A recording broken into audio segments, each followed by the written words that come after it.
দীর্ঘ ৪৭ বছর পর এশিয়ান কাপ খেলার দ্বারপ্রান্তে বাংলাদেশ, সাথে ২০৩০ বিশ্বকাপ খেলার পথ সহজ করার সুযোগ টাইগারদের সামনে।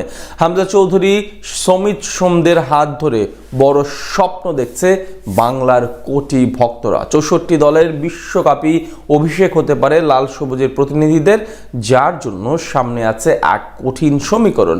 এশিয়ান কাপ খেলার সমীকরণ আর বিশ্বকাপে ওঠার সম্ভাবনা নিয়ে বিস্তারিত জানবো রিপোর্ট।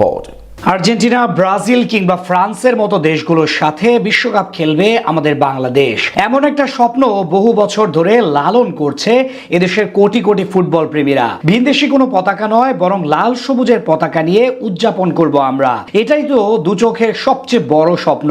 মেসি কিংবা নেইমার নয়, আমাদের দেশের ফুটবলাররা বল পায়ে ছুটবে বিশ্বমঞ্চে, গোল করলে উল্লাসে মেতে উঠবো সবাই একসাথে।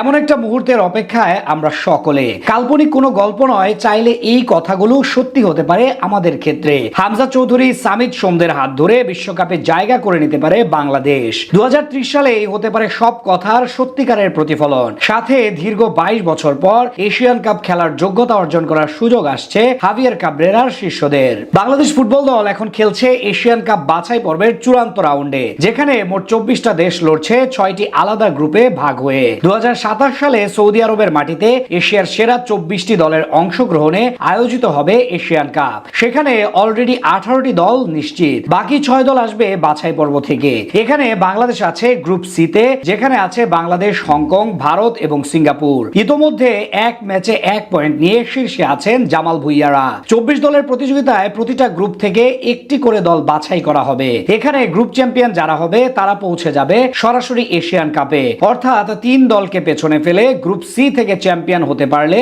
দীর্ঘ 47 বছর পর এশিয়ান কাপ খেলার যোগ্যতা পাবে বাংলাদেশ। তার জন্য সবচেয়ে গুরুত্বপূর্ণ 10 জুন সিঙ্গাপুরের বিপক্ষে ম্যাচ। এখানে জিততে পারলে শীর্ষস্থান আরো মজবুত হবে জামালদের। এরপর ভারতকে নিজেদের ঘরের মাঠে এবং হংকংকে 2 লেগ মিলিয়ে হারিয়ে দিতে পারলে সেটা অনেকটাই নিশ্চিত হয়ে যাবে বাংলাদেশের জন্য। শোনা যাচ্ছে ২০৩০ বিশ্বকাপ হতে পারে 64 দলের সমন্বয়ে। সেটা সত্যি হলে এশিয়া মহাদেশ থেকে বাড়বে অংশগ্রহণকারী দলের সংখ্যা। সেক্ষেত্রে ২০২৭ সালে এশিয়ান কাপে যদি বাংলাদেশ জায়গা করে নিতে পারে এবং সেখানে ভালো কিছু করতে পারে, তাহলে অনেকটা সহজ হয়ে যাবে বিশ্বকাপের পথ। এছাড়া বিশ্বকাপ বাছাই পর্বের ধাপও অপেক্ষাকৃত সহজ হবে ২০৩০ সালে। আর দেশের ফুটবলের এই অগ্রগতি যদি চলমান থাকে, তাহলে দক্ষিণ এশিয়ার সবগুলো দেশকে টক্কর দিয়ে গোটা এশিয়ার মধ্যে আধিপত্য শুরু করতে পারবে জামাল ভুইয়ারা। সেটা সম্ভব হলে অদূর ভবিষ্যৎ পর্যন্ত প্রবাসী ফুটবলারদের আগমন অব্যাহত থাকবে। ইতিমধ্যে হামজা চৌধুরী ও সমিত সোম যোগ দিয়েছেন বাংলাদেশের স্কোয়াডে। কিউবা মিচেল, ফাহমিদুল ইসলাম সহ